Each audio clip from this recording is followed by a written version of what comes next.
2019 Dacia Sandero Review. The good points of Dacia Sandero. Most affordable new car within the UK. Roomy cabin and practical boot. Most models are well equipped. Efficient engine range. The bad points of Dacia Sandero. Rivals tend to be fun to push. Standard kit is poor on base model. Diesel engine hikes price. Interior quality is away from the pace. If you're searching for a brand new car, then a Dacia Sandero hatchback can be as cheap the way it gets inside the UK, starting below £6,000. And as you have seen, it's not much of a tiny city car either. Size-wise, the Sandero rivals companies the Ford Fiesta and Vauxhall Corsa, yet its prices are less than smaller Ka Plus and Viva from those brands. Sounds intriguing, doesn't it? So, how can Dacia are able to do it so cheaply? Well, within the skin it shares its platform and mechanical components with all the Renault Clio, but a younger generation of model, and its internal Romania, with cheaper labour costs than a great many other EU countries.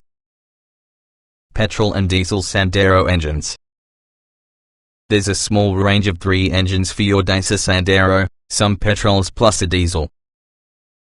With 90 horsepower, the 1.5-litre DC diesel offers impressive frugality, but only when you cover an increased number of miles annually, something most small car customers don't are likely to do. More suitable is going to be one with the 3-cylinder petrol engines, as both versions should still manage 45 miles per gallon in real life. There's a non-turbo 1.0-litre motor with 75 horsepower that replaced a young 1.2-litre unit while using same power in 2016, or, more appealingly, a 0.9-litre turbocharged engine also with 90 horsepower. Clearly these aren't outputs that may sate enthusiastic drivers they like to press on. Nonetheless, they enable the Sandero for making adequate progress, even when overtaking maneuvers call for a bit more forward planning. Function over form. At 320 litres with all the seats in position, the Dacia Sandero's boot is among the largest from the small hatchback sector, and all sorts of models have a 60-40 split rear bench as standard, although it's worth noting his doesn't fold flat. More frustratingly for any car where you'd expect practicality can be centered upon, there's no external method of opening the tailgate save for working with the key. At least there's a release lever down at the side with the driver's seat. The most of the cabin really isn't frills. Even high-spec Sanderos still feel for no more side with numerous hard, hollow-sounding plastic. Nevertheless, it feels pleasingly robust in their construction, without sense that anything flimsy will go away in your hand. Paucity of entry-level Sandero equipment. Just much like the larger Dacia Duster SUV, you'll find 3 trim levels from the Sandero range: Access, Ambience as well as the top of the range Laureate. Although it's the entry-level Access model together with the temptingly low car or truck, in reality you are buying an incredibly basic car, without electric windows, stereo equipment or air cooling. It's the middle-ranking Ambience model which can hit the sweetest spot inside the Sandero range, mainly because it includes a quantity of features buyers have arrived at expect as givens today, including an easy-to-use touchscreen with the multimedia system. Most Sandero buyers, somewhat surprisingly, opt for your range-topping Laureate specification. However, it's not just one we would recommend, considering that at the top end with the range you're in the price territory of more conventional, and polished, superminis. Range tweaked in 2019. In January 2019 the Sandero range was tweaked to incorporate a new blue DC95 diesel engine, 95 horsepower, 220 Nm, 11.9 seconds 0 to 62 miles per hour, 98 grams/km CO2 or over to 67.2 miles per gallon, available across Essential and Comfort trims. Those 2 trims are already renamed, replacing Ambience and Laureate, while entry-level Access remains. Performance. Limited selection of engine choices. Diesel offers best economy. Turbo petrol a unique all-rounder.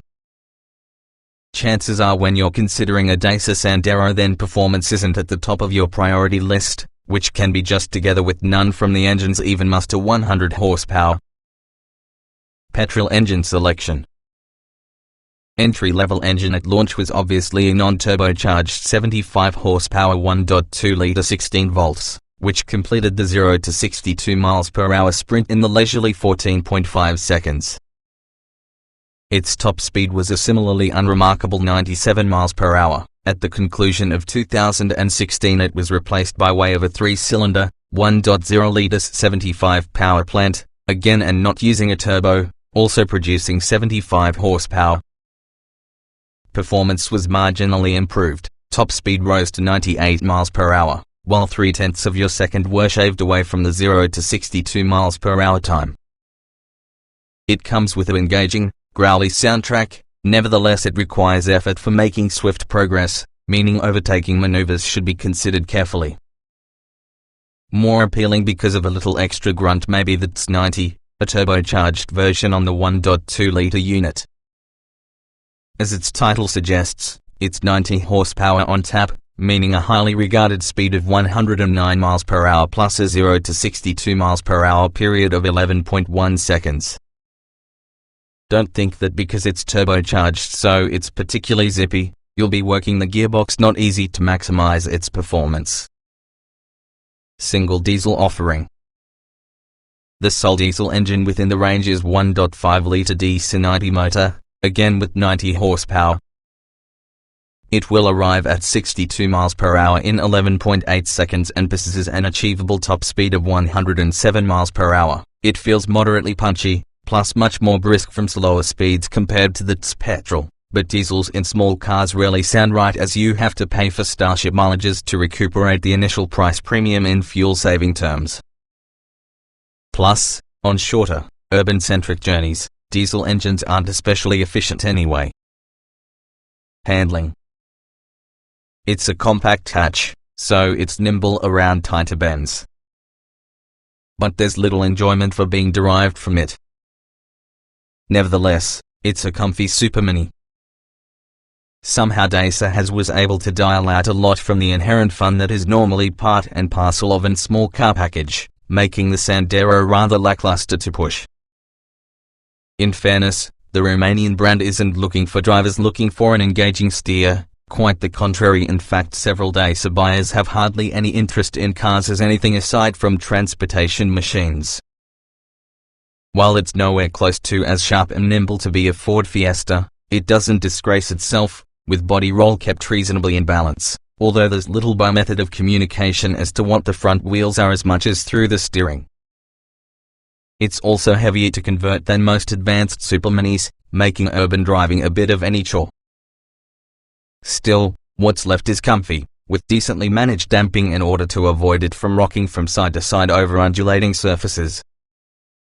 It doesn't particularly succeed in this field. The Citroën C3 remains to be the comfort king, nevertheless it's not especially far removed. Behind the wheel. Sandero's interior seems like a step back in history. Nevertheless it's all well assembled in it. Pity it seems so drab, though.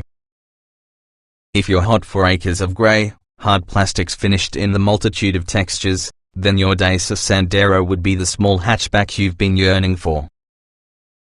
Also, it's probably time you found out what class-leading superminis are similar to inside. If you owned a Renault in the mid-2000s, then your likelihood is that you'll feel at home from the Sandero as much, with the switchgear continues to be repurposed from Clios and Megans of yore. That includes the useful stereo controls around the steering column, along with the perplexing decision to get the cruise control switches in 3 separate locations. The central dashboard plinth, using its circular air vents and multimedia screen, or even a cubby in the event you go for an access version, seems to resemble the eye of some kind of robotic 1970s Doctor Who villain. Everything's user-friendly, all of it just lacks any real type of tactile or look and feel. That is a shame. Comfort. Compliant ride and chunky tires. Plenty of interior space, too. Pity the seats are very shapeless. considering how little the Dacia Sandero costs, plus the money saving that is made to get it to produce it so inexpensively. Comfort levels are surprisingly good. Sure, others from the segment are better. We're considering you, for example, Citroën C3, but given the amount of room there is from the Sandero too, it's a unique package at a comfy perspective. The seats are fine on journeys of a moderate length, but top pair specifically could do with more side bolstering should you're planning to regularly undertake longer drives. They feel suitably thick of cushion, though, and even though the rear bench is similarly flat, there's decent room inside the Dacia for 4 6-footers.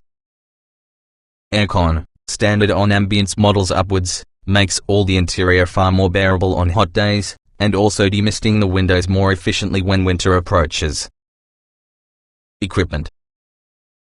Entry-level specification is quite basic. Misses from new arrivals kit. Few options to make a choice from. Since launch, barring a sprinkling of special editions, the Sandero range has stayed true to its trio of trim levels: Access, Ambience and Laureate. Standard Dacia Sandero hatchback equipment. Access. Entry point towards the whole Dacia range, not to mention the Sandero lineup. Access represents basic transportation compared featuring its contemporaries. 15-inch steel wheels. Black bumpers, door handles and mirror housings. LED day running lights. 60 hours 40 minutes split rear seat. Pre-wiring for stereo equipment. Ambience. Rather better to live with, maybe the next rung in the Sandero hierarchy. Full body collar bumpers. Gloss black and satin chrome detailing. 3 height adjustable rear seat head restraints. Central locking. Stop, start system. Air conditioning. A boot light. Electric front windows. 4 speakers with Bluetooth connectivity. Laureate. Topping the stove, yet not being an especially good selection, the flagship Sandero boasts body-colored door handles and mirror housings. Trip computer. Cruise control. Speed limiter. Rear parking sensors. Front fog lights. Electric door mirrors. Height adjustable driver's seat, seatbelts and tire. Media nav evolution multimedia system with sat-nav. Optional Dacia Sandero hatchback extras. Options aren't exactly plentiful inside Sandero range. Dacia instead prefers someone to progress towards the next trim level up, hence why a lot of top-spec Laureates are on the market. Laureate versions could be specified using a comfort pack comprising of electric rear windows plus a soft feel tire, as can leather, whispers, and vinyl, upholstery, don't bother, and also a front armrest. Again, leave alone, it's set too low for almost all drivers. A set of 2 different alloy wheel designs in 15 and 16-inch diameters may also spruce up your Laureate's exterior, as well as a reversing camera can supplement the parking sensors, while metallic paint can also be optional within the Ambience, however, not base-level access. Safety. 4-star rating from NCAP. Misses from modern safety kit. Pair of ISOFIX points on rear bench. Back in 2013, once the Dacia Sandero was crash-tested with the experts at NCAP, its 4-star safety rating was impressive for just a budget car. It should have already been, too, given parent company Renault's expertise in this industry. Sadly, the company hasn't kept around the same degree as much with the competition, so preventative systems including autonomous emergency braking, lane keeping aids and blind spot monitoring. Still, the typical suspects of ABS and electronic stability control can be incorrect. Transporting young children inside your Sandero? Then the 2 of ISOFIX child seat mounting points about the outer rear seats will come in useful. Interior and boot space. Roomy cabin for just a super mini. Oddments storage is disappointing. Boot is large, though, 60-40 split standard. Thanks to its generous external dimensions, the Dacia Sandero is on the list of most spacious superminis available for sale.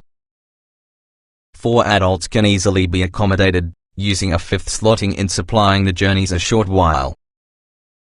Somewhat disappointingly, storage for bits and pieces is poor, with just the glove box providing any form of lidded cover. Anything you store in among the many cubbies will probably be exposed to prying eyes. Light and compact, it's all too easy to place and park the Dacia Sandero, even models which do without sensors from the rear bumper or even the optional reversing camera. Perhaps this is how those unpainted bumpers from the base spec models really enter into their own. In practicality terms, the Sandero really enters into its own, including because it has one of many largest boot volumes to use class, and it is something of the rarity in this 60-40 split. Rear seats are standard. They don't lie completely flat whenever you fold them over, nonetheless a useful thing to possess without paying extra yet. The parcel shelf feels somewhat flimsy, even so material quality is almost not a watchword elsewhere from the cabin either. Nevertheless, it feels as robust inside the boot because Sandero does elsewhere. Just do not forget that you can't open the tailgate external to the car without the important thing, although there's a release lever down because of the side with the driver's seat.